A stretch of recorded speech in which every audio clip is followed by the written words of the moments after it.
Halo, salam sejahtera untuk kita semua. Apa kabar anak-anak? Baik, Bu. Baik, Bu. Hari ini hadir semua atau ada yang tidak hadir?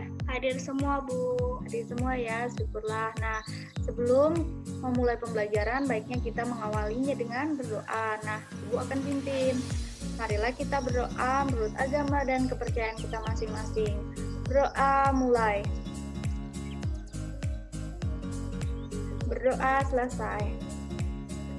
Nah, seperti biasa, kita akan menyanyi lagu wajib agar menambah semangat dalam belajar. Lagunya yaitu Ibu Kita Kartini. Bagi yang hafal tahu lagunya, kita nyanyi sama-sama ya.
Terima kasih.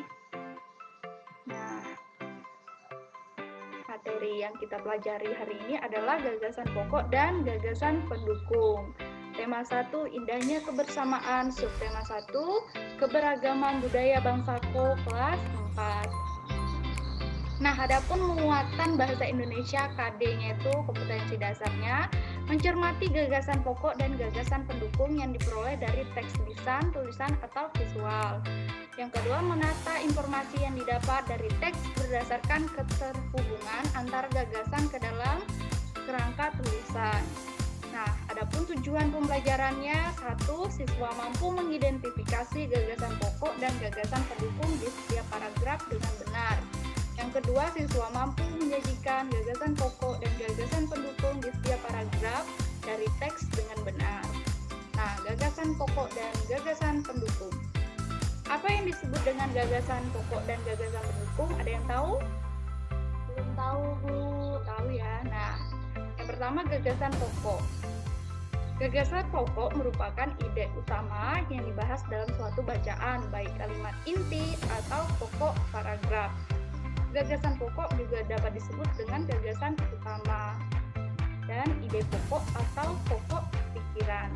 Nah, gagasan pokok terletak di awal atau tengah atau di akhir. Namun, hanya terdapat satu gagasan pokok dalam setiap satu paragraf. Yang kedua, gagasan pendukung. Nah, gagasan pendukung berisikan informasi, uraian, dan contoh dari setiap gagasan pokok. Nah, gagasan pendukung juga merupakan gagasan penjelas yang fungsinya untuk mendukung atau memperkuat gagasan pokok. Nah, ini ya, dalam satu paragraf hanya terdapat satu gagasan pokok dan yang lainnya menjadi gagasan pendukung. Bila satu paragraf terdapat 5 kalimat, maka dari kelima paragraf terdapat satu gagasan pokok dan keempat sisa kalimat lainnya adalah gagasan pendukungnya. Nah, ini ada contohnya ya. Pawai budaya. Menjelang HUT kemerdekaan Indonesia, warga tempat tinggal Dondon selalu mengadakan pawai budaya. Pawai ini menampilkan keragaman budaya Indonesia. Tahun ini rombongan pawai akan mengelilingi daerah tempat tinggal Dondo. Para warga sangat antusias, tak sabar menanti. Bunyi gendang terdengar sebagai tanda rombongan pawai sudah dekat. Nah, untuk menentukan gagasan pokok, tentukan dulu kalimat utamanya. Kalimat utamanya adalah menjelang HUT kemerdekaan Indonesia, warga tempat tinggal Dondo selalu mengadakan pawai budaya. Nah, gagasan pokoknya apa? Ada yang tahu? Menentukan. Nah, gagasan pokoknya itu pawai budaya menjelang HUT kemerdekaan Indonesia. Nah, jadi gagasan pokoknya terletak di awal paragraf. Nah, dapat dilihat kembali ya. Tuh. Terdapat di awal paragraf.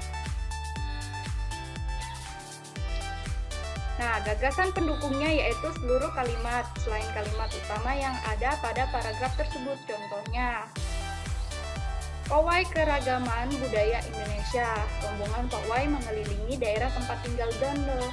Warga antusias tak sabar menanti. Bunyi gendang terdengar sebagai tanda rombongan pawai sudah dekat. Nah, latihan contohnya ya. Ada paragraf tentang benteng-bentengan. Nah, dari paragraf ini ada yang tahu mana kalimat utamanya? Kalimat pertama pada paragraf itu, Bu. Iya, benar ya. Yang dapat kita lihat berwarna merah. Nah, benteng-bentengan atau rerebonan adalah permainan yang dimainkan oleh dua kelompok penawan dan tertawan. Masing-masing kelompok terdiri atas 4 sampai dengan 8 orang dan memiliki satu tempat sebagai markas. Nah, markas atau benteng bisa berupa sebuah tiang, pohon, atau pilar. Nah, kalimat utamanya tadi ya. Benteng-bentengan atau rerebonan adalah permainan yang dimainkan oleh dua kelompok penawan dan tertawan. Gagasan pokoknya adalah permainan benteng-bentengan atau rerebonan dimainkan oleh dua kelompok penawan dan tertawan. Nah, gagasan pendukungnya itu ada masing-masing kelompok terdiri atas 4 sampai dengan 8 orang dan memiliki satu tempat sebagai markas. Markas atau benteng bisa berupa sebuah tiang, pohon, atau pilar. Nah, dari paragraf itu terdapat hanya satu gagasan pokoknya dan kalimat-kalimat lainnya yaitu gagasan pendukungnya. Nah, ini ada tugas ya. Bisa dicatat di buku masing-masing. Yang pertama, carilah sumber bahan bacaan, baik buku pelajaran, buku cerita, koran, majalah, artikel, dan seterusnya. Yang kedua, tentukan gagasan pokok dan gagasan pendukungnya, masing-masing paragrafnya. Nah, tugas ini ditulis di kertas folio bergaris, kemudian difoto dan dikirim ke Telegram Ibu ya. Batas pengerjaannya sampai minggu depan. Tugas dikirim ini bisa juga ke WhatsApp Ibu tadi ya. Nah, ada yang ditanyakan tentang tugasnya? Tidak ada, Bu. Tidak ada ya. Nah, kesimpulan dari materi yang kita pelajari adalah gagasan pokok disebut juga gagasan utama atau ide pokok atau pokok pikiran. Gagasan pokok terletak pada awal paragraf atau tengah atau di akhir paragraf. Nah, setiap paragraf hanya terdapat satu gagasan pokok dalam satu paragrafnya. Gagasan pendukung berisi informasi, uraian, dan contoh dari gagasan pokok. Gagasan pendukung juga dapat disebut dengan gagasan penjelas, di mana fungsinya untuk mendukung atau memperkuat gagasan pokok. Nah, dalam satu paragraf hanya terdapat satu gagasan pokok saja, dan yang lainnya menjadi gagasan pendukung. Nah, sekian materi yang Ibu sampaikan. Nah, jika ada yang ingin bertanya atau ada yang belum dipahami, Tidak ada, Bu. Kami sudah paham. oke, tidak ada ya.